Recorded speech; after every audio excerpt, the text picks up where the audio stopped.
మాంసంలో పాలు పంపులు పొందుదామండి. ఆ రీతిగా ప్రభు యొక్క రక్త మాంసంలో పాలు పంపులు పొందే ముందుగా దేవుని యొక్క వాక్యం నుండి ఒక లేఖన భాగాన్ని చదువుదాం. ఆ తర్వాత మనం పరిశీలన చేసుకుని పరీక్షించుకున్న వారిమై ప్రభు యొక్క రక్త మాంసంలో పాలు పంపులు పొందుదామండి. యోహాను సువార్త 6వ అధ్యాయము,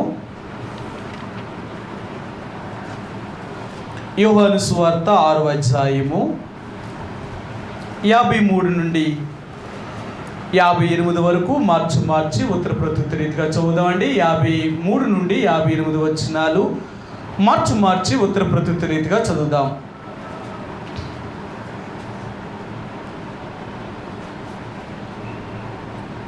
కావున యేసిట్లనెను, మీరు మనుష్య కుమారుని శరీరము తిని ఆయన రక్తము త్రాగితేనే కానీ మీలో మీరు జీవము గలవారు కారు.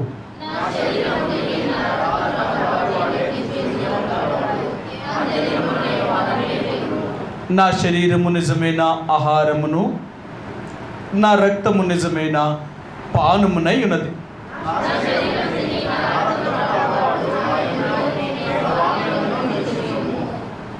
జీవము గల తండ్రి నన్ను పంపిన కనుక నేను తండ్రి మూలముగా జీవించుచున్నట్టే నన్ను తినివాడును నా మూలముగా జీవించును.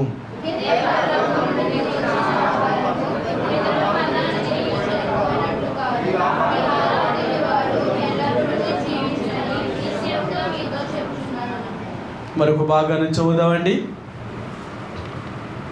యోహాను సువార్త 21వ అధ్యాయము, క్షమించండి 20వ అధ్యాయము.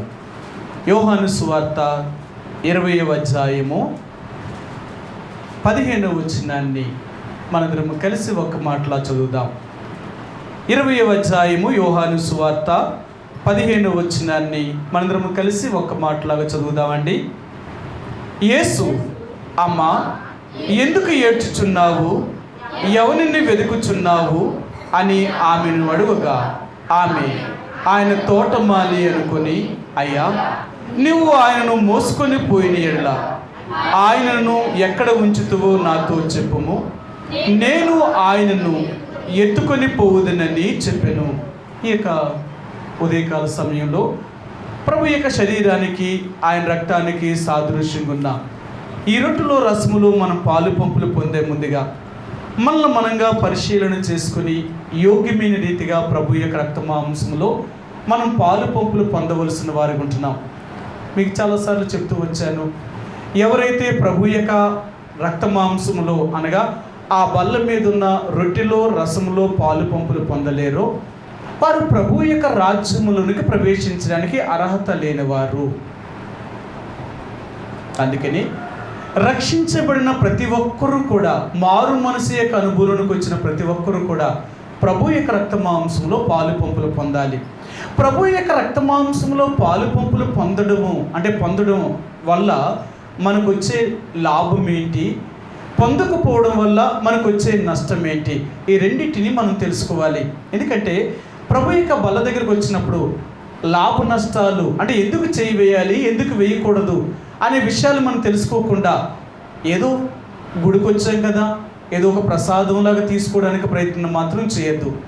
ప్రభు యొక్క రక్త మాంసంలో పాలు పంపులు పొందాలి అంటే గత వారం మీకు చెప్పాను, దానికి ఉండే అర్హత ఏంటి అంటే మారు మనసు.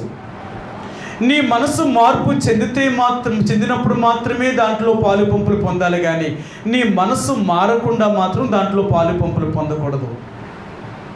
రెండవదిగా, నువ్వు మనసు మారి కూడా నువ్వు ప్రభు యొక్క రక్త మాంసంలో పాలు పంపులు పొందలేదు అంటే ప్రభు యొక్క రాజ్యములో మనకు పాలు పంపులు ఉండవు.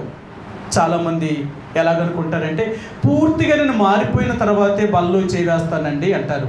ఎప్పటికి మారుతారు అంటే చచ్చేదాకా మారవేరు. పూర్తిగా మారిన తర్వాత వెయ్యాలి అనుకుంటే ఏ మనిషి పూర్తిగా మారిన వాడేమీ కాదు. మనం చచ్చేదాకా మార్పు చెందుతూ వెళ్తూ ఉంటాం, అంతే తప్ప ఒక్కసారి మారిపోయే అవకాశం ఏ మనిషికి లేదు ఈ లోకంలో. మనం అందరం మారిపోయినంత మాత్రానికి, అంటే యేసు ప్రభువుని అంగీకరించినంత మాత్రానికి మనం అందరము నీతిమంతులమేమీ కాదు. ఇంకా నీతిమంతులుగా జీవించడానికి ప్రయత్నం చేస్తున్న వారము. మనం ఎప్పటికీ పూర్తిగా నీతిమంతులుగా చేయబడతామంటే మన శరీరాన్ని ఈ లోకంలో విడిచిపెట్టిన తర్వాతే మనం సంపూర్ణతలోనికి రాగలుగుతాం. అప్పుడే సంపూర్ణం అవుతామే తప్ప అప్పటి వరకు ఇంకా మనం సంపూర్ణము కాలేదు.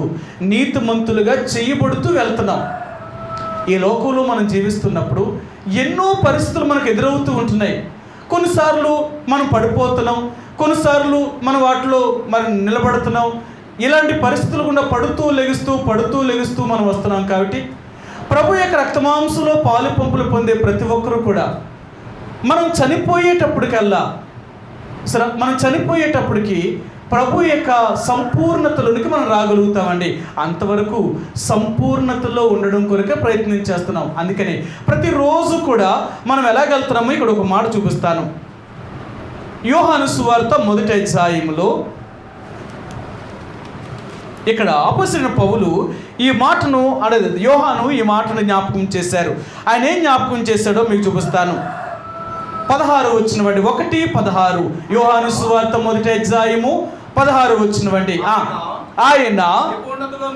ఆయన పరిపూర్ణతలో నుండి మనమందరము కృప వెంబడి కృపను పొందితిమి. ఆయన పరిపూర్ణతలో నుండి మనము కృప వెంబడి కృపను పొందుతూ వెళ్తున్నాం. ప్రతిరోజు దేవుని కృప మీద ఆధారపడుతున్నాం. మీ అందరికీ తెలుసు కదా, కృప అంటే, కృప అనే మాటకు అర్థం అర్హత. అంటే మనకి ఏ అర్హత అయితే లేదో ఆ అర్హతను కలిగించడమే కృప. ఏ అర్హతనైతే మానవుడు కోల్పోయాడో ఆ అర్హతను తిరిగి పొందడమే దేవుని కృప. అందుకనే దేవుడు మన ఎడల తన కృపను వెల్లడి చేశాడు. ఏంటి కృప అంటే, మనం దేనినైతే మనం చేయలేకపోయామో, దేన్నైతే మనం పోగొట్టుకున్నామో దాన్ని ఇవ్వడమే దేవుని కృప. అందుకని ప్రతిరోజు కూడా దేవుడు తన కృపను మన ఎడల చూపిస్తున్నాడు. ఏంటి అంటే, మనం బలహీనులమని ఎరిగి. మనం ఎవరమో తెలుసా? మనం బలహీనులు, మనమేం బలవంతులం కాదు. యేసు ప్రభువారిని నమ్ముకున్నప్పటికీ కూడా ఇంకా మనం బలహీనతల్లో ఉన్నవారము. ఎన్ని రకాలైన బలహీనతలు ఇంకా మనలో ఉన్నాయో తెలుసా? ఈరోజు ఇంకా సాతానుడు మనలో ఆయా రకాలైన బలహీనతల్లో మనల్ని బంధించి ఉంచాడు. ఎన్ని రకాలుగా అంటే, ఈరోజు కొన్నిసార్లు మనం చెప్తాం, ఏమండి నేను ఎంత చెప్పినా, నేను ఎంత మానివేద్దాం అనుకున్నా ఇది మానలేకపోతున్నాను, లేక అది మానలేకపోతున్నాను, అలాగే చేయకుండా ఉండలేకపోతున్నాను, ఇలాగే చేస్తున్నాను, నేను ఇలా చూడకుండా ఉండలేకపోతున్నాను, ఇలా వినకుండా ఉండలేకపోతున్నాను, నేను ఎన్నో బలహీనతలు కలిగి ఉన్నానండి అంటున్నాం. నిజమే. ఈరోజు మనము ఈ లోకంలో జీవిస్తున్నాం కాబట్టి ఇలాంటి పాపాత్ములైన మనుషుల మధ్య మనం జీవిస్తున్నాం. మనము ప్రతిరోజు మన జీవితంలో ఏవైతే చేయకూడదో వాటిని చేస్తూ పడుతూ లెగుస్తున్నాం. అందుకని మన ఎడల తన కృపను చూపిస్తూ దినదినము మనం అందరము కృప వెంబడి కృపను పొందుతున్నాం. దేవుడు తన కృపను చూపడం వల్ల ఇంకా మనం యేసు ప్రభువులో నిలిచి ఉండడానికి అవకాశం ఉందండి. అందుకని ఈరోజు ప్రభు యొక్క రక్తమాంసంలో పాలు పంపులు పొందితే నీకు వచ్చే లాభం ఏంటి అంటే, యేసు ప్రభు యొక్క జీవము నీలోనికి వస్తుంది. యేసు ప్రభు యొక్క జీవము నీలోనికి వస్తుంది. యేసు ప్రభు యొక్క జీవము ఎప్పుడైతే మనలోనికి వస్తుందో, ఈ జీవం మనల్ని ఏం చేస్తుందంటే పాపము చేయకుండా అడ్డుకుంటుంది. యేసు ప్రభువారి జీవముకున్న శక్తి ఏంటంటే, ఆ ఆత్మకున్న శక్తి ఏంటంటే, మనల్ని పాపము చేయకుండా మనల్ని అడ్డుకునే శక్తి ఉందండి దేవుని ఆత్మకు. అందుకని యేసు ప్రభువారిని నమ్ముకున్న వాళ్ళందరికీ కూడా మనలో దేవుని యొక్క ఆత్మ ఉంది. కాబట్టి ఈ ఆత్మ మనలో ఉండడం వల్ల మనం తప్పు చేసినప్పుడల్లా, లేక తప్పు చేయకుండా దేవుడు మనల్ని కాపాడుతూ ఉంటున్నాడు అన్నమాట. ఈ లోకంలో తప్పు చేయడానికి ఎన్నో అవకాశాలున్నా మనం మాత్రం తప్పు చేయకుండా మనం కాపాడబడుతున్నాము అంటే అది దేవుని యొక్క ఆత్మచేత మాత్రమే. అందుకని ఎవరైతే దేవుని యొక్క జీవమును కలిగిన వారిగా ఉంటారో, ఆ జీవము కలిగిన వారికి ఏం చేస్తుందంటే, యేసు ప్రభు యొక్క జీవము నిర్జీవ క్రియలను చంపగలుగుతుందండి.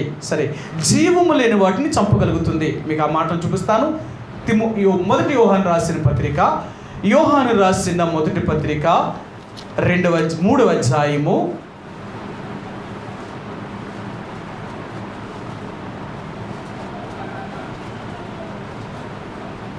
7 8వ వచనం అండి. 3వ అధ్యాయము యోహాను మొదట రాసిన పత్రిక 3వ అధ్యాయము 8వ వచనం. అపవాది మొదటి నుండి పాపము చేయుచున్నాడు గనుక పాపము చేయువాడు అపవాది సంబంధి, అపవాది యొక్క క్రియలను లయపరచుటకే దేవుడు కుమారుడు ప్రత్యక్షమాయెను. అపవాది యొక్క క్రియలను లయపరచడం కొరకే యేసు ప్రభువారు ఈ లోకములోనికి ప్రత్యక్షమయ్యాడు. ప్రియ సహోదరి సోడా, నీలోనికి నాలోనికి యేసు ప్రభువారు వచ్చుంటే, మనలో యేసు ప్రభువారు ఉన్నాడు అని చెప్పుకుంటే, అపవాది యొక్క క్రియలను, ఈ లోక సంబంధమైన చెడు క్రియలను మన జీవితంలో లేకుండా మనం చేసుకోవాలి.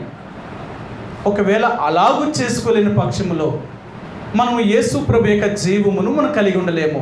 యేసు ప్రభు యొక్క జీవము ఎవరైతే కలిగి ఉండగలుగుతారో ఆ జీవము వారిని ఏం చేస్తుందంటే దుర్నీతి నుండి దూరముగా చేయగలుగుతుంది, పాపము నుండి వారిని దూరంగా చేయగలుగుతుంది, ప్రతి చెడిపోయిన కార్యము నుండి వారిని దూరపరచగలుగుతుంది. అందుకని ప్రభు యొక్క రక్తమాంసంలో మనం ఎందుకు చేయి వేయాలంటే, మనం చేయి వేసినప్పుడల్లా ఒక భయం అనేది మనలోనికి ఏర్పడుతుంది. నేను ప్రభువులోనికి ఐక్యపరచబడ్డాను, నేను ప్రభు యొక్క రక్తమాంసంలో పాలు పంపులు పొందాను, ఇప్పుడు ఎలాగ మరలా నేను తప్పు చేస్తాను?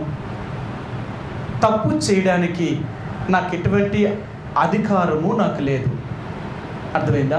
అందుకనే ఈరోజు మరలా దేవుడు అంటున్నాడు, యేసు ప్రభువారి యొక్క రక్తమాంసంలో పాలు పంపులు పొందుతున్నాము అంటే నీవు నేను కూడా మనము ఆయనకి చెందిన వారము అనే విషయాన్ని జ్ఞాపకం చేస్తుంది. ఏ రోజునైతే మనం ఆయనకి చెందిన వారమని మనం తెలియపడుతున్నామో ఆ రోజు నుంచి మన ఇష్ట ప్రకారంగా మనం చేయడానికి మనకు దేని మీద అధికారము లేదు.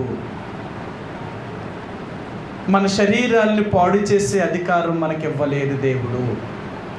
ఈరోజు మానవుడు దేవుణ్ణి ఎరగక ముందు తన శరీరాన్ని తన ఇష్టానుసారంగా పాడు చేశాడు. సరే, తన ఇష్టానుసారంగా ఏంటి తన ఇష్టానుసారంగా పాడు చేశాడు? సరే, ఈ మాట మీకు చూపిస్తాను. మానవుడు ఎలాగ తన శరీరాన్ని పాడు చేశాడో చూపిస్తాను. పేతురు రాసిన ఇక్కడే పేతురు రాసిన మొదటి పత్రిక 4వ అధ్యాయము. పేతురు రాసిన మొదటి పత్రిక 4వ అధ్యాయము 3వ వచనం అండి. 4:3 మనము పోకిరీ చేష్టలు, దురాశలు, మద్యపానము, అల్లరితో కూడిన ఆటపాటలు, త్రాగుబోతుల యొక్క విందులు, చేయదగిన విగ్రహ పూజలు మొదలైన వాటి యందు నడుచుకొనుచు అన్యజనుల ఇష్టము నెరవేర్చుచున్నటకు గతించిన కాలమే చాలును. సరే, ఒకప్పుడు మన శరీరాన్ని ఎలా పాడు చేసుకున్నాము అంటే ఈ లోక సంబంధమైన చెడు వ్యసనాల వల్ల, చెడు స్వభావం వల్ల ఎన్ని రకాలుగా మన శరీరాలను పాడు చేసామో. కానీ యేసు ప్రభు వారి దగ్గరికి వచ్చిన తర్వాత మన పాపాలని మరలా యేసు ప్రభు దగ్గర ఒప్పుకొని మనం శుద్ధి చేసుకున్న తర్వాత ఇప్పుడు ఈ శరీరం మీద మనకు అధికారం లేదు. దేవుడు అంటాడు, అంటే అపోస్తలుడైన పౌలు మొదటి కొరింథీయులకు రాసిన పత్రిక 6వ అధ్యాయం అంటాడు, ఈ దేహం మీది కాదు, మీ దేహము విలువ పెట్టి కొనబడినది కనుక మీ దేహములతో దేవుణ్ణి మహిమపరచుడి అంటాడు. అందుకని దేవుడు నమ్ముకున్న దేవుని యొక్క బిడ్డలు ఈ శరీరముతో దేవుని మహిమపరిచేవారు. అందుకనే వీళ్ళు లోక సంబంధమైన చెడు వ్యసనాలు కానీ, లోక సంబంధమైన ఆకర్షణీయమైన వాటికి కానీ వీళ్ళు ఆకర్షించబడరు. లోకానికి వింతైన జీవితాన్ని జీవించేవారు. మనం దేవుని యొక్క ప్రజలు. ఈ శరీరంలో దేవుడు మనకు ఎందుకు ఇచ్చాడు అంటే పాడు చేయమని ఇవ్వలేదు. ఈ శరీరాన్ని దేవుడు పాడు చేసుకోమని ఇవ్వలేదు. ఈ శరీరంలో ఉన్నంత కాలము నీ ఆత్మను కాపాడుకోవడం కొరకు మాత్రమే శరీరాన్ని ఇచ్చాడు. శరీరం ఎందుకు అంటే ఆత్మకు ఒక తొడుగు లాంటిది. ఆత్మ ఉంది కాబట్టి శరీరం దానికి అవసరం. ఆత్మ వెళ్ళింది అంటే శరీరం అవసరం లేదు. అందుకని శరీరాన్ని తీసుకెళ్ళి భూమిలో కప్పెడతాం, అది కాల్చివేస్తాం. శరీరంకు ఉపయోగం లేనిది. కాబట్టి ఈరోజు దేవుడు జ్ఞాపకం చేయాలనుకున్నది ఏంటంటే, నువ్వు ప్రభు యొక్క రక్తమాంసంలో పాలు పంపులు పొందుతున్నావా? ఒకవేళ పొందితే యేసు ప్రభు యొక్క జీవము నీలోనికి వస్తుంది. ఆ జీవము నీలోనికి వస్తే నిన్ను పాపము చేయకుండా కాపాడుతుంది. ఒకవేళ నువ్వు చెయ్యాలనుకున్న దైవికమైన భయం నీలోని కావలుస్తుందన్నమాట. ఎప్పుడైతే ప్రభు యొక్క రక్తమాంసంలో పాలు పంపులు పొందుతావో ఈ భయము నీకు ఉండడం వల్ల తప్పు చేయకుండా నువ్వు కాపాడబడతావు. ఒకవేళ నువ్వు ఆయన రక్తమాంసంలో పాలు పంపులు పొందకుండా నువ్వు వచ్చినట్లే వెళ్ళిపోతూ ఉంటే నీకేమీ భయం ఉండదు. నీ ఇష్టం. అప్పుడు ఏమంటారు, నేను చాలామందిని అడిగాను, ఏమని అన్నారంటే, ఇంకా నేను పూర్తిగా మారిపోలేదు కదండి, నేను పూర్తిగా ఇంకా బాప్తీసం తీసుకోలేదు కదా, అప్పుడే కదా మేము పూర్తిగా మారినట్టు. పూర్తిగా మారడం అంటే బాప్తీసం తీసుకోవడం మారడం అంట. ఈనాడు బాప్తీసం తీసుకున్న వాళ్ళు కూడా ఎంతోమంది ఎన్నో తప్పులు చేసి లోకంలో కలిసిపోయారు. అది మారడం కాదు. మారడం అనేది ఏంటంటే ప్రతిరోజు నీ జీవితంలో ఒకసారి నువ్వు యేసుప్రభు దగ్గర ఒప్పుకున్నావు, యేసుప్రభు నీ పాపాలు క్షమించిన తర్వాత ప్రతిరోజు నిన్ను నువ్వు కాపాడుకోవాలి. నిన్ను జాగ్రత్తగా చూసుకోవాల్సిన బాధ్యత నీదది. ఒకవేళ లేకపోతే దేవుడి దగ్గర ఒక రోజు లెక్క చెప్పవలసిన బాధ్యత నీకు ఉంటుంది. ప్రియ సహోదరి సోడా, ఈ దేహాన్ని దేవుడు ఎందుకు ఇచ్చాడు అంటే దీన్ని పాడు చేసే అధికారం నీకు లేదు. ఈ దేహంలో ఉన్నంత కాలము దీన్ని కాపాడి సంరక్షించాలి. ఎందుకు అంటే అలాగ నువ్వు సంరక్షించినప్పుడు నీ ఆత్మ నీలోనూ ఉంటుందన్నమాట. కాబట్టి మనం ఆత్మను సంతోషపరిచే వాళ్ళమే తప్ప శరీరాన్ని సంతోషపరిచేవారం కాదు. ఈరోజు మనకు దేవుడు జ్ఞాపకం చేయాలనుకుంటే ప్రభు యొక్క రక్తమాంసంలో పాలు పంపులు పొందుతున్నావు అంటే ఆయన జీవము నీలోనికి వచ్చిందా? ఆ జీవమే నీలోనికి వస్తే ఆ జీవము నిన్ను బ్రతికించగలుగుతుంది. మీకు ఒక మాట చూపిస్తాను. ఈరోజు యెహెజ్కేలు గ్రంథము 47వ అధ్యాయము, యెహెజ్కేలు గ్రంథము 47వ అధ్యాయంలో ఇక్కడ దైవజనుడైన యెహెజ్కేలుకి దేవుడు దర్శన రూపకంగా ఒక నదిని చూపించాడు. ఆయన ఈ నది ఎలాంటిది, ఇది ఏంటి, ఏం జరిగిందో ఒక మాట మీకు చూపిస్తాను. 47వ అధ్యాయము 9వ వచనం. 47:9. వడిగా పారు ఈ నది వచ్చి చోట్ల నెలను జలచరములన్నీ బ్రతుకును. ఈ నీళ్లు అక్కడికి వచ్చుట వలన ఆ నీరు మంచి నీళ్లు అగును గనుక చేపలు బహు విస్తారములగును. ఈ నది ఎక్కడికి పారునో అక్కడ సమస్తమును బ్రతుకును. మీకు అర్థమైంది కదా? ఈ నది ఎక్కడికైతే పారుతుందో ఆ పారుతున్న అంతసేపు కూడా అక్కడ అనేకమైన జలచరములు బ్రతుకుతున్నాయి. ఈ నది ఎక్కడ పుట్టింది అంటే దేవుని యొక్క మందిరపు గడప కమ్ముల కింద నుంచి పుట్టింది. నది చిన్న నది, ఓట. అక్కడ అంటాడు, మీరు 47వ చదివితే, దేవుని యొక్క మందిరములో ఆ గడప కమ్ముల నుంచి ఒక నది పుట్టింది, చిన్న ఓట పుట్టింది. ఆ ఓట పారుతూ పారుతూ పారుతూ వెళ్ళిపోతుంది. అది ఏమవుతుందంటే ఇది పారుతూ వెళ్ళే కొలది మహానదిగా పెరిగిపోయింది. ఎంత నది పెరిగింది అంటే యెహెజ్కేలుతో చెప్పాడు, యెహెజ్కేలు 100 మూరలు దీన్ని కొలిసి ఆ నదిలోకి నువ్వు దిగు అన్నాడు. అప్పుడు దిగినప్పుడు ఆ లోతు ఎంత ఉందంటే అరికాళ్ళ లోతు వచ్చింది. ఇంకొక 1000 మూరలు కొలువు అన్నాడు. ఇలా కొలిసేటప్పటికి రెండవసారి మోకాళ్ళ లోతు వచ్చింది, మూడవసారి నడుము లోతు వచ్చింది, నాలుగవసారి ఇక అతను లోతు కొలవలేకపోయాడు. అప్పుడు అన్నాడు, ప్రభువా నాకంటే లోతు ఎక్కువ ఉంది అన్నాడు. అప్పుడు చెప్పాడు యెహెజ్కేలు, ఈ నది ఎంత దూరమైతే పారుతుందో అంత దూరము కూడా అనేకమైన జలచరములు బ్రతుకుతాయి. ఈ నది వెళ్ళి అరారాతు సముద్రములో పడుతుందట. ఇది ఈ నది వెళ్ళి అరారాతు సముద్రములో పడినప్పుడు ఆ ఉప్పు నీరు కూడా మంచి నీరుగా మారిపోతుందట. సముద్రంలోకి వెళ్ళి పడడం వల్ల ఈ నీరు సముద్రము కూడా మంచి నీరుగా మారుతుంది. రెండవది, ఈ నదికి కుడివైపున ఎడవైపున గట్ల మీద చెట్లు మొలుస్తున్నాయి. ఇవి సంవత్సరమునకు 12 కాపులు కాస్తున్నాయి. ప్రతి నెల కాపు కాస్తూనే ఉంటున్నాయి ఈ చెట్లు. ఎందుకు అంటే ఇలాగ కాయడానికి గల కారణం ఏంటి అంటే ఆ జీవము ఉండడం వల్ల, చెట్టులకి నీరు యొక్క చెమ్మ తగలడం వల్ల ప్రతి నెల కాపు కాస్తూనే ఉంటున్నాయంట. ఈ నది ఎప్పటికీ ఆరిపోదు. అంటే ఇప్పుడు ఆయన ఏం చెప్తున్నాడు అంటే, నా జీవము నీలోనికి వస్తే, నా జీవము ద్వారా నీ హృదయములో ఒక నది పొంగుతుందన్నమాట, ఒక నది ప్రవహించగలుగుతుంది. ఈ నది అందుకని అంటారు కదా, యోహాను సువార్త 7వ అధ్యాయం అంటాడు, దప్పుకున్న వారులారా నీళ్ళ యొద్దకు రండి, ఆయన నీళ్లను మీకు అనుగ్రహిస్తాను అంటాడు. వాని కడుపులో నుండి ఊరిడి జీవజల నదులు అంటాడు ఆయన కదా. సరే, ఈ నది ఏంటి అంటే దేవుని యొక్క నది అన్నమాట. సరే మీకు చూపిస్తాను. యోహాను సువార్త 6వ అధ్యాయము 7వ అధ్యాయము, యోహాను సువార్త 7వ అధ్యాయము, యోహాను సువార్త 7వ అధ్యాయము 38వ వచనం అండి. 38వ వచనం, నా యందు విశ్వసించు వాడెవడు లేఖనము చెప్పినట్టు వాని కడుపులో నుండి జీవజల నదులు పారునని బిగ్గరగా చెప్పెను. ఇప్పుడు ఆయన చెప్తున్నాడు, ఎవరైతే నా యందు విశ్వాసం ఉంచగలుగుతాడో, విశ్వాసం ఉంచిన వాడి కడుపులో నుండి జీవజల నదులు ప్రవహించగలుగుతున్నాయి.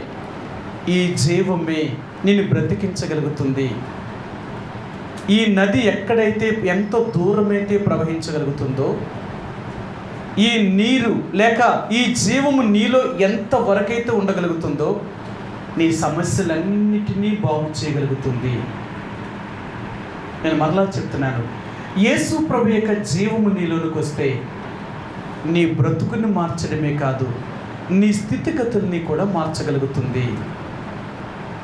అందుకనే ఈరోజు మరలా అంటున్నాడు, నా రక్త మాంసములో నువ్వు పాలు పంపులు పొందడం వల్ల నిన్నువుగా పరీక్షించుకొని నీ జీవితాన్ని మార్చుకొని పాలు పంపులు పొందడం వల్ల నా జీవము నీలోనికి రాగలుగుతుంది. నా జీవమే కానీ నీలోనికి వస్తే నీ జీవము అంటే నా జీవము నీ సమస్యలనే పరిష్కరించగలుగుతుంది. అంటే నిస్సారం అయిపోయిన నీ బ్రతుకుని, ఉప్పు నీళ్లుగా మారిపోయిన నీ బ్రతుకుని మంచి నీళ్లుగా మారుస్తున్నాడు. సరే మీకు ఈ మాట చూపిస్తాను. 2వ రాజులు రాసిన గ్రంథము 2వ అధ్యాయము, రాజులు రాసిన 2వ గ్రంథము, రాజులు రాసిన 2వ గ్రంథము. ఇక్కడ ఒక అద్భుతమైన కార్యాన్ని దేవుడు చేశాడు. ఆ కార్యం ఏంటో చూపిస్తాను మీకు. 2వ అధ్యాయము, రాజులు రాసిన 2వ గ్రంథము 2వ అధ్యాయము 19వ వచనం అండి.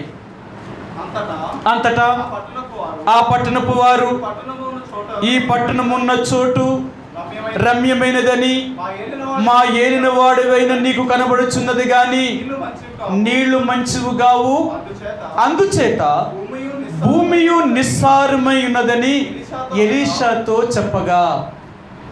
ఈ ఎరుకో పట్టణం అంటే ఎలా కనపడుతుందట? చూడడానికి చాలా అందంగా కనపడుతుందట, కానీ అక్కడున్న నీరు మాత్రము మంచి నీళ్లు కావట. ఉప్పు నీరు ఎక్కడైతే ఉంటుందో ఆ ఉప్పు నీరు వల్ల ఉన్న భూమి ఏమైపోతుందట? నిస్సారం అయిపోతుంది. అందుకని ఈ సముద్రము నీరు ఎంత దూరమైతే ప్రవహించగలుగుతుందో అన్ని చెట్లు నాశనం అయిపోతాయి. ఉప్పు నీరు ఉన్న చోట ఏది కూడా అంత ఎక్కువ పంట రాబడి రాదు. కాబట్టి వారు చెప్తున్నారు, అయ్యా మా పట్టణమైతే రమ్యమైనదిగా కనబడుతుంది, కానీ మా నీరు మంచి నీళ్లు కాకపోవడం వల్ల మా భూమి నిస్సారం అయిపోయింది. ఈరోజు దేవుడు అంటున్నాడు, పైకి నువ్వు బాగున్నట్టు కనపడుతున్నావా, కానీ నీ బ్రతుకు ఎలాగుందో తెలుసా? నీ హృదయంలో నిస్సారమైపోయిన నీ బ్రతుకుని దేవుడు సారవంతమైన దానిగా చేయాలనుకుంటున్నాడు ఆయన. ఈరోజు మరలా దేవుడు అంటున్నాడు, ఏ నిస్సారమైపోయిందో నీ జీవితంలో, ఏదైతే సహాయం లేక ఎన్నో ఇబ్బందులతో, కష్టాలతో, ఎన్నో సమస్యలతో నీ జీవితం నిండిపోయిందో, ఈరోజైనా దేవుడు అంటున్నాడు, నా జీవము నీలోనికి రావడం వల్ల నీ బ్రతుకు మారుతుంది. ఈ జీవము నీలోనికి రావడం వల్ల నీ సమస్యలన్నిటికీ అది పరిష్కారం అవుతుంది. నువ్వు ఇంకా ఫలించేవాడిగానే ఉంటావు. ఎందుకో తెలుసా? నేను నీతో ఉంటాను కాబట్టి నువ్వు రోజు రోజుకి అభివృద్ధి చెందుతూ ఉంటావు. ఏ రోజున కూడా నీకు లాభము లేకుండా, ఏ రోజు నీకు సంతోషము లేకుండా నీకు ఉండదు. నేను నీతో ఉంటే నువ్వు ఎప్పుడూ లాభముగానే ఉంటావు, సంతోషంగానే జీవిస్తావు అంటున్నాడు ఆయన. సరే మీ మాటను కూడా చూపిస్తాను మీకు. ఇర్మియా గ్రంథము 17వ అధ్యాయము, ఇర్మియా గ్రంథము 17వ అధ్యాయము 8వ వచనం అండి. 8వ వచనం, వాడు వాడు జలముల యొద్ద నాటబడిన చెట్టు వలె ఉండును. అది దాని కాలువల ఓరన దాని వేళ్ళు తన్నును. వెట్ట కలిగినను దానికి భయపడదు. దాని ఆకు పచ్చగా ఉండును. వర్షము లేని సంవత్సరమున చింతనందదు, కాపు మానదు. ఎందుకంటే అది నీటి ఒడ్డునే ఉంటుందట చెట్టు. నీరు ఒడ్డున ఉండే ప్రతి చెట్టు కూడా దాని ఆకు పచ్చగా ఉంటుంది, దాని కాపు ఏ రోజు మానదు. క్రీస్తుని నీలో కలిగి ఉంటే, యేసు ప్రభువారు నీ జీవితంలో ఉంటే నీవెప్పుడు ఇలాగే ఉంటావు. చింతనందవు, కాపు మానకుండా ఎప్పుడూ నువ్వు అభివృద్ధిలోనికి వెళుతూనే ఉంటావు. ఈరోజు దేవుడు అంటున్నాడు, నా జీవము ఎవరిలోనికైతే ప్రవేశించగలుగుతుందో వారు బ్రతుకుతారు. అందుకన్నాడు, నేను వారి యందును వాడు నా యందును జీవిస్తాం. యేసు ప్రభువారే కానీ మన యందు జీవించగలిగితే నువ్వెప్పుడూ పచ్చగానే ఉంటావు, నువ్వెప్పటికీ వాడిపోవు. కారణం ఏంటో తెలుసా? యేసుని కలిగిన వారందరూ కూడా ఎప్పుడూ పచ్చగా, అంటే సమృద్ధి కలిగిన వారిగా, ఒక మంచి ఫలించే చెట్టు వలె ఉంటారట. సరే, ఈ మాట మీకు చూపిస్తాను. కీర్తన గ్రంథము, ఇక్కడ దావీదు మహారాజు ఈయన ఒక మాటను చెప్తున్నాడు. ఆయన ఏం చెప్తున్నాడు మీకు ఆ మాటను చూపిస్తాను. దావీదు కీర్తన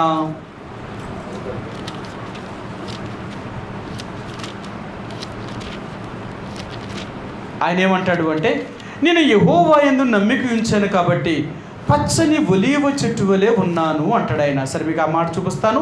ఆయన ఎలాగ ఉన్నాడు అంటేనంట, పచ్చని ఒలీవ మొక్క వలె ఉన్నాడట.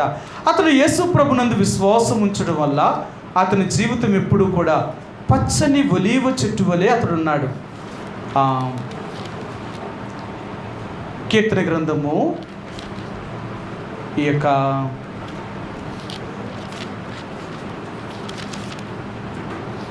నేను యెహోవా యందు నమ్మిక ఉంచి పచ్చని ఒలీవ చెట్టు వలె ఉన్నాను అంటాడు. చూడండి, మీకు చూపిస్తాను ఆ మాటను.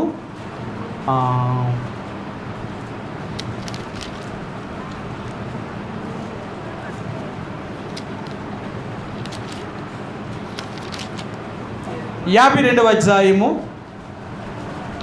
8వ వచనమండి. 52:8. నేనైతే దేవుని మందిరములో పచ్చని ఒలీవ చెట్టు వలె ఉన్నాను.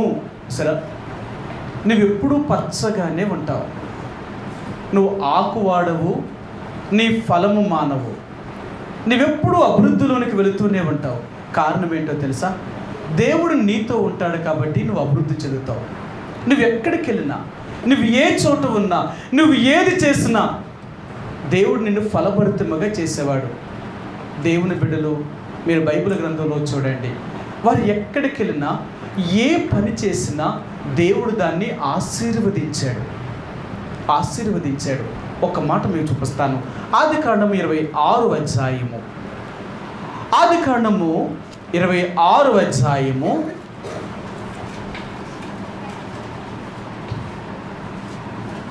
12వ వచనమండి. 26:12. ఇసాకు ఆ దేశమందు ఉన్నవాడై విత్తనము వేసి ఆ సంవత్సరము 100 ఫలము పొందెను. యెహోవా అతనిని ఆశీర్వదించెను గనుక ఆ మనుషుడు గొప్పవాడు ఆయన్ను. అతడు విత్తనము వేశాడట, పంట పండించడానికి విత్తనం వేశాడట.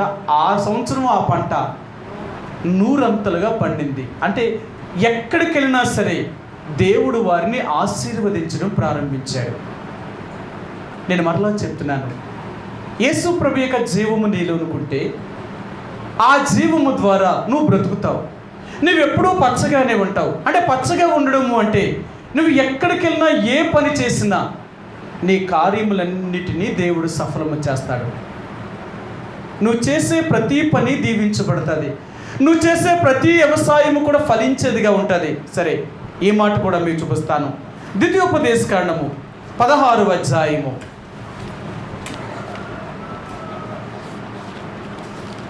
16వ అధ్యాయము 15వ వచనమండి. 16:15. నీ దేవుడైన యెహోవా నీ రాబడి అంతటిలోను నీ చేతి పనులన్నిటిలోనూ నిన్ను ఆశీర్వదించును గనుక.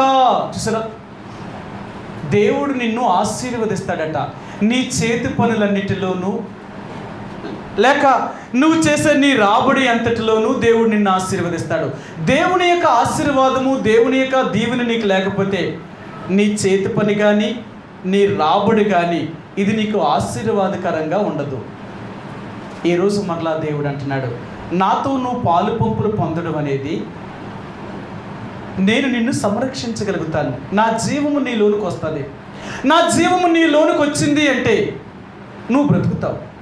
ఎలాగుంటావో తెలుసా? ఎప్పుడూ సుఖ సంతోషాలతో జీవిస్తావు. నీకేది కొద్దు ఉండదు. అందుకనే దేవుడు అంటున్నాడు, మీరు యోబు గ్రంథం 1వ అధ్యాయంలో చదివితే యోబుని దేవుడు అంత ధనవంతుడిగా ఎందుకు చేశాడు అంటేనట, యోబు యెహోవా యందు భయభక్తులు కలిగిన వాడు. అవునా? అక్కడ ఒక మాట ఉంటుంది, తూర్పు దేశములోనే అతని వంటి ధనవంతుడు ఒక్కడైనను లేడట. ఎందుకు ఇంత గొప్పవాడు యోబు అయ్యాడు అంటే ఇంత ఆశీర్వాదానికి గల కారణం దేవుని యందు భయభక్తులు కలిగి ఉండడమే. ఈరోజు మరలా దేవుడు అంటున్నాడు, నా యందు నువ్వు ఎప్పుడైతే భయభక్తులు కలిగి ఉంచగలుగుతావో, నా జీవము నీలోనికి రాగలుగుతుందో, నా జీవము నిన్ను బ్రతికించగలుగుతుంది. అంటే నువ్వెప్పుడూ పచ్చగానే ఉంటావు. నీ చేతి పనులు కానీ, నీ రాబడిని కానీ, నువ్వు చేసే వ్యవసాయాన్ని కానీ దేవుడు దాన్ని ఆశీర్వదిస్తాడు. ఎప్పుడైతే దేవుని యొక్క ఆశీర్వాదం మీకు రాగలుగుతుందో అప్పుడు ఆ మనుషుడు గొప్పవాడు అవుతున్నాడు. ఒక మనిషి ఎప్పుడు గొప్పవాడు అవుతున్నాడు అంటే దేవుడు తన్ను ఆశీర్వదించడం ద్వారా. అంతేకాని దేవుడు ఒక మనిషిని ఆశీర్వదించకుండా ఏ మనుషుడు గొప్పవాడు కాలేడు. ఈ రోజున దేవుడు ప్రభు యొక్క రక్తమాంసంలో మనం పాలు పంపులు పొందుతున్నామా? ఒకవేళ నిజంగా నువ్వు అలా పరీక్షించుకొని పాలు పంపులు పొందితే నువ్వు అభివృద్ధిలోనికి వెళతావు. ఒకవేళ నువ్వు ప్రభు యొక్క రక్తమాంసంలో పాలు పంపులు పొందకుండా నువ్వు ఎంతకాలం అయితే ఉంటావో అంతకాలము కూడా ఆ జీవము నీలోనికి రాదు. రాకపోవడం వల్ల నువ్వేమైపోతావు తెలుసా? నీ జీవితం నిస్సారముగా మారుతుంది. సరే, నిస్సారముగా ఎలా మారుతుందో ఇక్కడే మీకు చూపిస్తాను. ఇర్మియా గ్రంథము, ఇక్కడే మనం చదివిన దగ్గరే 17వ అధ్యాయము. ఇర్మియా గ్రంథము 17వ అధ్యాయము 6వ వచనం అండి. 6వ వచనం, వాడు ఎడారిలోని అరుహా వృక్షం వలె ఉండును, మేలు వచ్చినప్పుడు అది వానికి కనబడదు, వాడు అడవిలో కాలిన నేల యందును నిర్జలమైన సవిటి భూమి యందును నివసించును. చూసారా, ఈ మనుషుడు ఎలాగుంటాడంటే మేలు వచ్చినా ఇది వాని కంటికి కనబడదు. దేవుని యొక్క జీవమే కానీ నీలోనికి లేకపోతే మేలు వచ్చినా అది నీ కంటికి కనపడదు. రెండవదిగా నువ్వెప్పుడు ఎలాగుంటావంటే అడవిలో కాలిన నేల యందు ఉంటావట. బూడిదైపోయిన స్థలం అది. కాలిపోయిందంటే ఇంకేది కాలిన చోట ఇంకేం ఉండదన్నమాట. నిర్మానుష్యం అయిపోతుంది. అగ్ని ప్రతిదానిని కాల్చివేస్తుంది కాబట్టి అది అడవిలో కాలిన నేల యందు ఉంటుందట. మూడవదిగా అది సవిటి భూమిగా మారిపోతుంది. ఇంకా ఆ భూమి వల్ల ఇంక దేనికి ఉపయోగం ఉండదండి. అంటే యేసు ప్రభువులోనికి నువ్వు ఐక్యపరచబడకపోతే మన జీవితం ఏమైపోతుందంటే నిస్సారం అయిపోతుంది. ఎంత ప్రయాసపడినా, ఎంత కష్టపడినా దానికి సారము అనేది లేదు, అంటే ఫలితము అనేది లేదు. దేనికి లేదు అంటే యేసు ప్రభువులో మనం ఐక్యపరచబడకపోవడం వల్ల. ఈ రోజున దేవుడు అంటున్నాడు, నువ్వు నాతో ఐక్యపరచబడడానికి ఇష్టపడితే నేను నిన్ను ఆశీర్వదించాలనుకుంటున్నాను, నేను నిన్ను దీవించాలనుకుంటున్నాను, నువ్వెప్పుడూ పచ్చగా ఉండేలాగా చేయాలనుకుంటున్నాను. నువ్వెప్పటికీ కాపు మానవు. నువ్వు అభివృద్ధి చెందుకుంటూనే వెళ్ళిపోతావు, అభివృద్ధి చెందుకుంటూనే వెళ్ళిపోతావు. ఎంత వెళ్ళిపోతావో తెలుసా? దేవుడు నీ కష్టాన్ని, నువ్వు పడుతున్న బాధను చూసి నిన్ను ఆశీర్వదిస్తాడు. దేవుడు, మన దేవుడు ఎవరో తెలుసా? మనం పడుతున్న కష్టాన్ని, మన బాధను చూసి మనల్ని ఆశీర్వదిస్తాడు. సరే, ఈ ఒక్క మాట చూపించి నేను ముగిస్తాను. ఆదికాండము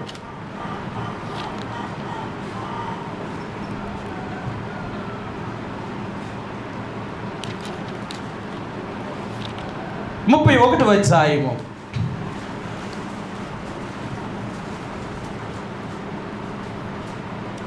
39-40 వచనాలండి. ఆదికాండము 31వ అధ్యాయము 39-40 వచనాలు. దుష్టముఖముల చేత చేర్చబడిన దానిని నీ యొద్దకు తేక ఆ నష్టము నేనే పెట్టుకుంటుని. పగటి యందు దొంగిలించబడిన దానిని దానినేమి, రాత్రి యందు దొంగిలించబడిన దానినేమి నా యొద్ద పుచ్చుకుంటివి. నేను ఇలాగ ఉంటిని, పగటి ఎండకును రాత్రి మంచుకును నేను క్షీణించుకుపోతుని. నిద్ర నా కనులకు దూరమాయెను. ఇది వరకు నీ ఇంటిలో 20 ఏండ్లు నేను ఉంటిని. నీ 2 కుమార్తెల నిమిత్తము 16 ఏండ్లు నీ మంద నిమిత్తమును నీ కొలువు చేసి తిని. అయినను నీవు నా జీతమును 10 మార్లు మార్చితివి. నా తండ్రి దేవుడు, అబ్రహాము దేవుడు, ఇస్సాకుకు భయపడిన దేవుడు నాకు తోడై ఉండని యెడల నిశ్చయముగా నీవు నన్ను ఒట్టి చేతులతోనే పంపివేసి ఉందువు. దేవుడు నా ప్రయాసమును నా చేతుల కష్టమును చూచి పోయిన రాత్రి నిన్ను గద్దించినని లాబానుతో చెప్పను. యాకోబు చెప్తున్నాడు లాబానా, నా దేవుడే గాని నాకు తోడుగా ఉండకపోయి ఉంటే నన్ను ఒట్టి చేతులతో నేను పంపివేద్దు. కానీ నా దేవుడు నాకు తోడై ఉన్నాడు. నా కష్టాన్ని నా ప్రయాసాన్ని చూశాడు. అందుకే దేవుడు నన్ను ఎంతో గొప్పవాడిని చేశాడు. ఈరోజు నేను ఇంత గొప్పవాడిని అవడానికి గల కారణం ఏంటంటే ఆ దేవుడే. నేను ఏ దేవుడిని అయితే నమ్మానో, అబ్రహాము, ఇస్సాకు, నా తండ్రి ఇస్సాకు దేవుడైన ఆ దేవుణ్ణి నేను నమ్మడం వల్ల అదే దేవుడు నన్ను ఆశీర్వదించాడు. నువ్వు కాదు నన్ను ఇచ్చింది. ఈరోజు దేవుడు అంటున్నాడు, నేను నిన్ను అలాగా ఆశీర్వదిస్తాను. నీ కష్టాన్ని నీ ప్రయాసాన్ని చూసి నీ చేతి పనిని ఆశీర్వదించి నిన్ను అత్యధికముగా అభివృద్ధి చేయాలనుకుంటున్నాను నేను. అందుకని అబ్రహాముతో దేవుడు వాగ్దానం చేసినప్పుడు అంటాడు, అబ్రహమా, నిన్ను అత్యధికముగా అభివృద్ధి చేసేస్తాను. నేను అత్యధికముగా అభివృద్ధి చేస్తాను.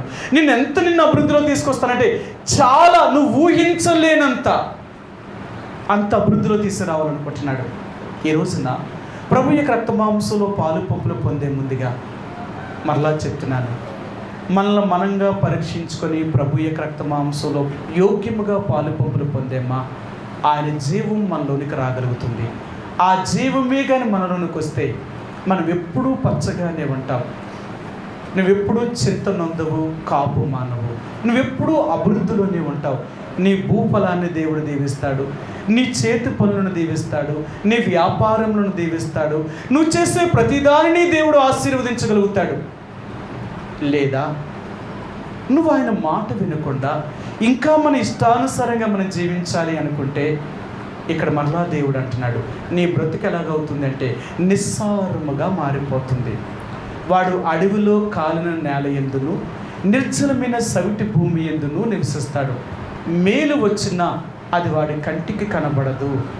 ఈరోజు దేవుడు అంటున్నాడు, నీ కష్టం నీ ప్రయాసం నీకు నిలుస్తుందా? దేవుడు నిన్ను ఆశీర్వదించాడా? దేవుడు నీకు తోడుగా ఉన్నాడంటావా? నిన్ను చూసేవాళ్ళందరికీ చెప్పాలి ఏమన్నా తెలుసా, యెహోవా వీరికి తోడై ఉన్నాడు. చూడు వాళ్ళు ఎలాగ అభివృద్ధి చెందుతున్నారు. యెహోవా ఆశీర్వదించిన జనమని చూసిన వాళ్ళు చెప్పాలా? నిన్ను చూసిన వారందరూ ఏమని చెప్పాలంటే, దేవుడు వీరిని ఆశీర్వదించాడండి, వాళ్ళు చూడండి ఎలా ఉన్నారో. అలాంటి ఆశీర్వాదంలోనికి నువ్వు రావాలి అనుకుంటే ఈ రోజైనా మన పాప జీవితాన్ని వదిలిపెట్టి యథార్థముగా ప్రభు దగ్గర మన అందుబాటులో విడిచిపెట్టి ఆ ప్రభు యొక్క రక్తమాంసంలో పాలు పంపులు పొంది. అలా పాలు పంపులు పొందేవా, యేసు ప్రభు యొక్క జీవము నీలోనికి వచ్చి నువ్వు పచ్చని ఒలీవ చెట్టు వలె నువ్వెప్పుడూ అభివృద్ధిలోనే ఉంటావు. నువ్వెప్పుడూ కాపు మానవు, చింతనందవు. నష్టమని కానీ, కష్టమని కానీ, బాధని కానీ, ఇలాంటి ఇబ్బందిని కానీ నువ్వెవరితోటి చెప్పవు. ఎందుకో తెలుసా, అలాంటి పరిస్థితులే రాకుండా దేవుడు నిన్ను కాపాడతాడు. నిన్ను అలాంటి పరిస్థితులు రాకుండా కాపాడే దేవుడు ఆయన. ఒకవేళ లేదు, ప్రభు యొక్క మాట వినకుండా ఇంకా నీ ఇష్టానుసారంగా నువ్వు జీవించాలి అనుకుంటే నీ ఇష్టం. ఎన్ని సంవత్సరాలైనా సరే నీ జీవితంలో మేలు వచ్చినది కంటికి కనపడదు. నీ జీవితం ఎప్పుడూ నిస్సారంగానే మారిపోతుంది. కష్టము, దుఃఖము, బాధ ఇవన్నీ నిన్ను తరుముతానే ఉంటాయి. అర్థమైందా? నీకు మనశ్శాంతి అనేది ఉండదు. ఎక్కడికి వెళ్ళినా నీకు శాంతికి సమాధానం దొరకదు ఇంకా. కాబట్టి ఈరోజు దేవుడు అంటున్నాడు, నువ్వు అలాగ ఉండకూడదని నా రక్త మాంసంలో పాలు పొంగులు పొందాలనుకుంటున్నాను. నువ్వెక్కడున్నా నా చేత నువ్వు ఆశీర్వదించబడాలి తప్ప నువ్వు శపించబడకూడదు. అందుకని ఈరోజైనా మన అందుబాటుల్ని, మన బలహీనతల్ని ఒప్పుకొని ప్రభు దగ్గర సరిచేసుకొని ప్రభు యొక్క రక్త మాంసంలో పాలు పంపులు పొందడానికి ప్రయత్నించేద్దాం. అలాగని మనం పాలు పంపులు పొందామా, నిజంగా దేవుడు మనల్ని ఈ భూమి మీద ఉన్నంత వరకు అలాగ కాపాడి మనం ఈ లోకాన్ని విడిచిపెట్టిన తర్వాత ఆ దేవుని యొక్క రాజ్యములో ఎప్పటికీ సంతోషకరమైన జీవితాన్ని మనం అనుభవించేవారుగా ఉంటామండి. అలాంటి జీవితం మనకు కావాలి అనుకుంటే ఇప్పటికైనా ఆ యేసు ప్రభు యొక్క జీవం మనలోనికి రావడానికి ప్రయత్నించి, యేసు ప్రభు యొక్క జీవమే కానీ మన హృదయంలోకి వస్తే అన్నిటికీ పరిష్కారం అదే. మీకు మరలా జ్ఞాపకం చేస్తున్నాను, యేసు ప్రభువారే అన్నిటికీ సమాధానము. ఒక్కటే మందు, ఆయనే మన మందు. ఏ జబ్బుకైనా, ఏ వ్యాధికైనా, ఏ దానికైనా నువ్వు యేసు ప్రభువారిని ఎప్పుడైతే నువ్వు కలిగి ఉండగలుగుతావో నీ సమస్యలకు అదే మొదటి పరిష్కారం. యేసు ప్రభులోనే నీ సమస్యకు పరిష్కారం దొరుకుతుంది. కాబట్టి ఈ ఉదయకాల సమయంలో ప్రభు యొక్క రక్త మాంసంలో పాలు పంపులు పొందే ముందుగా ఇప్పటికైనా మనల్ని మనం పరీక్షించుకుందాం. యేసు ప్రభువారిని నమ్ముకున్న వారిని చెప్పుకుంటున్న మనము ఆ జీవం మనలో ఉందా? ఆ జీవాన్ని కలిగి మనం బ్రతుకుతున్నామా? ఒకవేళ అదే జీవం మనలో ఉంటే మనం ఎలాగుంటాం? ఒకవేళ ఆ జీవం మనలో ఉందా లేదా అని తెలుసుకోవడానికి మన జీవితమే మనం ఎలాగుంటాం తెలుసా? ఎండిపోయిన వారి వలె మన జీవితం నిస్సారమైపోయిన బ్రతుకులు, ఎన్నో సమస్యలతో మనం వెళుతున్న పరిస్థితులు ఉంటాయి. కాబట్టి ఈ ఉదయకాల సమయంలో మనంగా కొంత సమయం పరీక్షించుకొని పరిశీలించుకున్న వారమే ప్రభు యొక్క రక్త మాంసంలో పాలు పంపులు పొందుదామండి. ఆ రీతిగా కొద్ది క్షణాలు మోకరించి కళ్ళు మూసుకుందాం, మనంగా పరీక్షించుకుందాం. ఆ తర్వాత ప్రభు యొక్క రక్త మాంసంలో పాలు పంపులు పొందుదామండి.